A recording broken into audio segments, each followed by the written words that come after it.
Well, I was originally going to talk about the Clone Wars movie from 2008, but then I remembered the Clone Wars micro series that came out, I believe, 2003 and again in 2005 under animation buff Gendy Tartakovsky. Gendy Tartakovsky was the main guy behind such cartoons as Dexter's Laboratory, um, Powerpuff Girls, and Samurai Jack. So this guy's no stranger to animation. So I shouldn't have found it surprising that Lucasfilm came to him to produce a micro series detailing some of the events of the Clone Wars, which takes place between Star Wars episodes 2 and 3. So so I'm going to talk about both main volumes of this because the DVDs were sold in 2 volumes. I'm going to talk about both of them in this video just for the sake of time, and because they are so similar in terms of style and just the overall approach to the time period in to the fictional time period. So like I said, the series details the events of the Clone Wars, and it's primarily told through the eyes of Anakin Skywalker. Um, and yeah, that's about it. That gives you the basic premise. It details the events of the Clone Wars through Anakin Skywalker, and occasionally shows you different characters from the prequels, like Yoda and Ki-Adi-Mundi, the penis-headed Jedi. So, um, but out of the 2 volumes, my favorite is probably volume 1. Not that volume 2 is necessarily bad, but I just find volume 1 to be vastly superior and more entertaining in my opinion. But I'm trying to think where to start because it was originally penned as it was originally a micro series that where it would air like 2 to 3 minute short segments as basically commercials. And in these short segments, when these short segments were put together, you would have kind of this overall story. But um, it can feel episodic at times. I mean, but that was the point. I mean, it was meant to feel like an old TV serial, like the 1960s Batman or the original Star Trek. I mean, it was a TV serial. It was, but some of the original concepts in this are really cool. In fact, I mean, I really like this this one droid, this cyborg droid general called General Grievous, who I brought him up in my Revenge of the Sith review. But he's done much better here, in my opinion. In Revenge of the Sith, he's just kind of, I mean, he's not intimidating. He gets killed about halfway through the movie. You don't really get to build up any menace for this guy. This series introduces him as basically a Jedi hunter. He hunts Jedis for pleasure, and basically collects their lightsabers for his collection. And these Jedi are really, a lot of Jedi are really scared of this guy. I mean, they're like, what? Who could take on 5 Jedi at a time? So there's just that little bit of suspense that actually comes around full circle when Grievous comes to kidnap the Chancellor. Another character I ended up kind of liking was this evil bald albino chick called Asajj Ventress, who basically gets into a duel with Anakin Skywalker on what looks like this forest planet. And And if I didn't, I know I didn't say before that this series bears certain stylistic resemblances to Gendy's other animations or other animated works, but never are the similarities more apparent, in my opinion, than in the fight between Anakin Skywalker and Asajj Ventress, because there are shots and because just looking at the choreography, there are a lot of moves that both of them do that are less reminiscent of Jedi and more reminiscent of the kind of stuff you would see Samurai Jack do, because they would they're kind of dueling in the trees, they're kind of leaping from tree to tree, jumping at each other and then bouncing back toward the trees, and they just keep doing that. So that's a very stylized fight right there.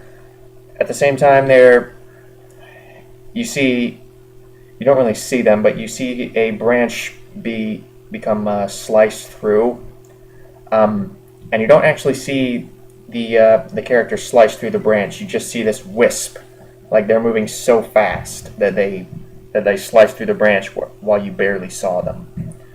And on top of that, there are a lot of shots that are kind of a signature for Tartakovsky's style, where he would focus on one or two characters, and the entirety of the shot would be completely immobile except for maybe one feature on the character's face, and you really get the sense that that's done for, again, stylistic purposes and not because of any kind of limitation on the animation.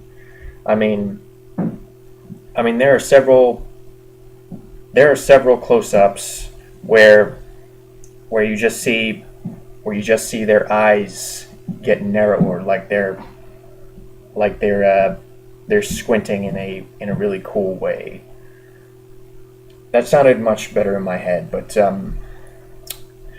yeah, or in Volume 2, when you see this alien droid general, when he looks through the binoculars and sees just two Jedi coming at him, he lowers the binoculars, and it's just a close-up of his face, and his face is completely frozen in this state of confusion, except for his one eye that just undergoes this little twitch. So there are a lot of shots like that again are signature and really call back images of his other cartoons. Most notably Samurai Jack. I mean, it's probably easiest to see the similarities to Samurai Jack.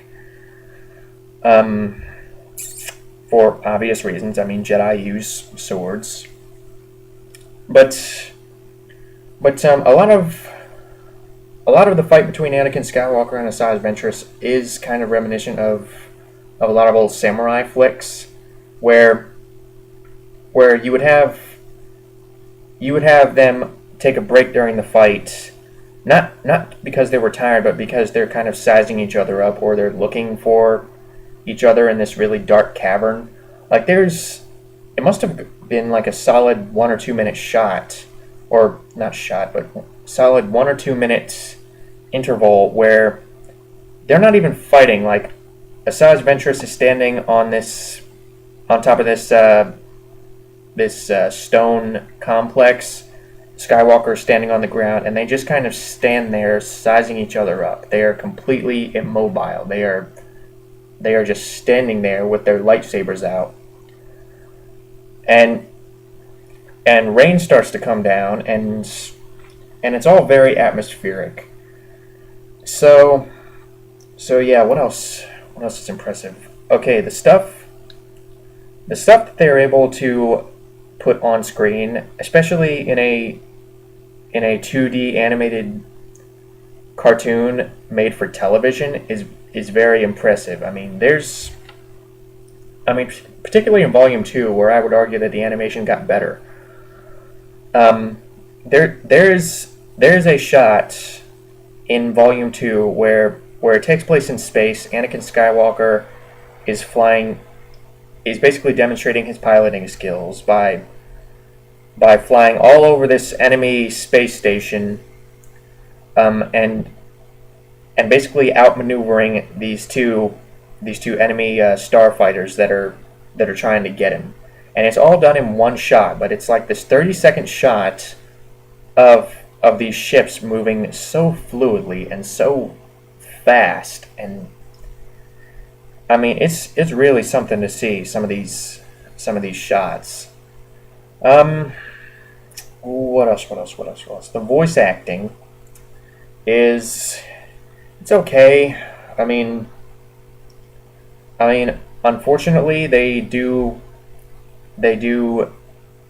stick with the monotone Anakin Skywalker kind of whiny voice that they had in the prequels. Hayden Christensen doesn't voice him, but the voice actor that they got, he imitates Hayden Christensen's voice a little too well. So, I gotta give him that small bit of slack for consistency with the prequels, but that doesn't make the character any better. I mean, but other than him, the voice acting is fairly solid. I mean, it's nothing to write home about, in my opinion, but Tom Kane voices Yoda. He's not as good as Frank Oz. I will never buy that Tom Kane is a better Yoda than Frank Oz. I mean, Frank Oz basically made the character his own. I mean, he created the character. I mean, he's been with the character for decades. But Tom Kane does a fairly good job replacing Frank Oz as Yoda. James Arnold Taylor voices Obi-Wan, and he's fairly likable. I mean, I think he's allowed to exude much more charm than Ewan McGregor was allowed to in the prequels. I mean, he's much more jokey. He's like I said, he's more charming. I mean, he's more charismatic. He seems to have more fun. He seems to better resemble the Alec Guinness Obi-Wan Kenobi that we saw in the sequel trilogy, or in the original trilogy.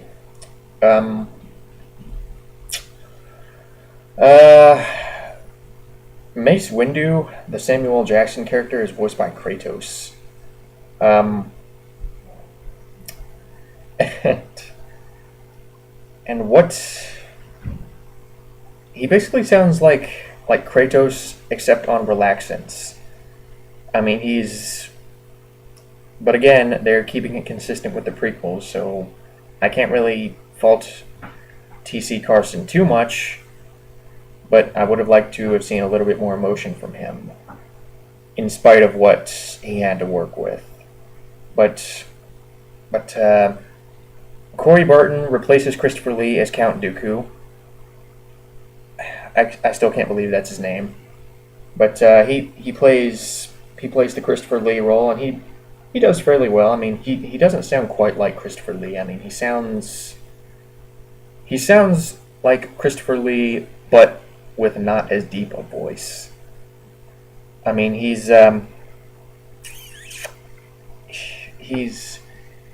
it's fairly obvious to tell that it's not Christopher Lee voicing him. I mean, with the other actors, you can make the argument that, yeah, they are sounding very similar to their movie counterparts. With Corey Burton, not so much. It's it's the voice acting is definitely a mixed package. Although I do have to give kind of a shout out to Grey DeLisle, who voices Asajj Ventress. She's actually surprisingly effective. I mean, you can't imagine any other voice coming out of that design, because it's an interesting design. I mean, this bald woman, no pupils in her eyes, because you can get away with that in animation. It just makes them look more intense that way. But this really muscular bald woman who wields two lightsabers. She's got this very long neck. And what Grey DeLisle does for the voice, she puts on this kind of Darth Eartha Kitt voice. I mean, I know that doesn't really sound very intimidating, but she's actually, it just shows her talent as a voice actress, how she's able to pull that off while at the same time voicing a character like the Natalie Portman character, who still sucks. I mean, she's still bland, she's still boring. But the fact that Grey Delisle can go from that immediately over to the Eartha Kitt, the Darth Eartha Kitt voice is really something, and I think that really says something about voice acting as a craft. I mean, there's a real artistry to being able to manipulate your voice like that. I've always respected that about a lot of voice actors, Grey Delisle included. Same with James Arnold Taylor. I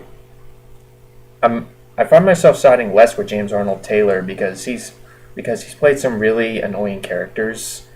Like I hated his performance as Titus from Final Fantasy X. Although I just hated Final Fantasy X. I mean, he was probably just doing what he was directed to do. But even so, he was very annoying in that game. But I digress. What else? Like I said, the first volume I think is superior to the second volume because the second volume definitely goes for a more story-based approach.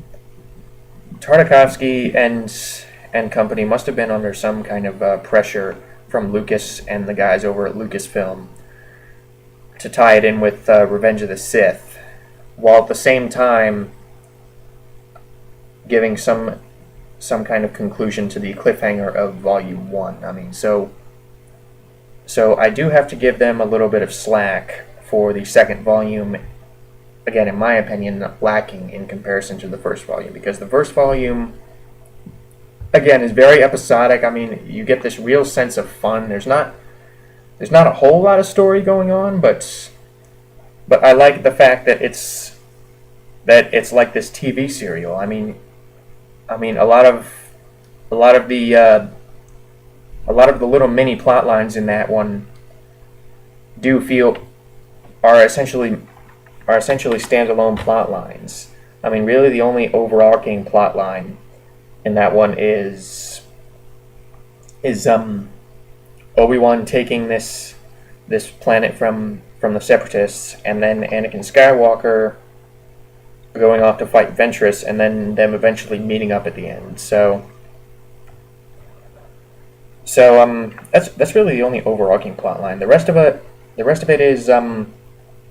is basically a lot of different Jedi doing what they do best, which is slice up their enemies. I mean, there's this whole sequence with scarcely a line of dialogue where the Samuel L. Jackson character, for what he lacks in personality, he more than makes up for in brutality, because he does this really Kratos-esque assault on this big floating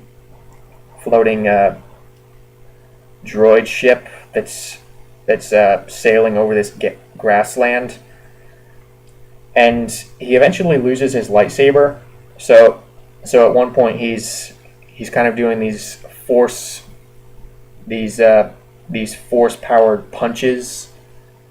He's basically fighting an army of battle droids with his bare hands, and eventually he does get into the gunship and take it out, leap out of it, and land in front of this kid. The kid gives him some water, and that whole sequence, the whole thing is without a line of dialogue, and that's another I don't want to say trademark, but it's just one of those instances where you can see how you can definitely see the style of the person that created this. I mean, it's very, that shot was very I don't want to say samurai-esque because he didn't use his sword that much, but it was just a really effective sequence, I thought. I mean, I don't know what else I got for this one. The animation is gorgeous. The voice acting is fairly solid. I mean, it's hit or miss for some of them, but it's all right. And yeah, it's a fairly exhilarating TV serial. Like I said, the second part isn't bad, but it doesn't really seem as strong when it's trying to be this uh, this this what is basically a movie. I mean, the second volume is basically an animated movie, and I don't know what kind of constraints they had, but I don't really support that one as strongly as I do the first volume. I mean, another thing I don't like about the second volume is this little detour that Kenobi and Skywalker go through, where they meet these cavemen, koala type things that are being experimented on by separatists. And I thought that was really out of left field. It didn't really have a whole lot to do with the overarching story, and the fact that it's never brought up again in any of the prequels, I think really cements how irrelevant it was. So wasn't a fan of that. But other than that, this Clone Wars micro series is a lot of fun to watch. I mean, if I had to make a recommendation, like I said, I would pick the first volume. But the whole thing, I don't think you will feel that you waste your time watching it. I mean, even if you don't like the prequels, I think this is still worth watching because the voice acting is good, the animation is really, really solid, and a lot of the times it can be a lot more fun than the prequels. So yeah, that's my 2 cents on a TV series that has since been overshadowed by the age of CG.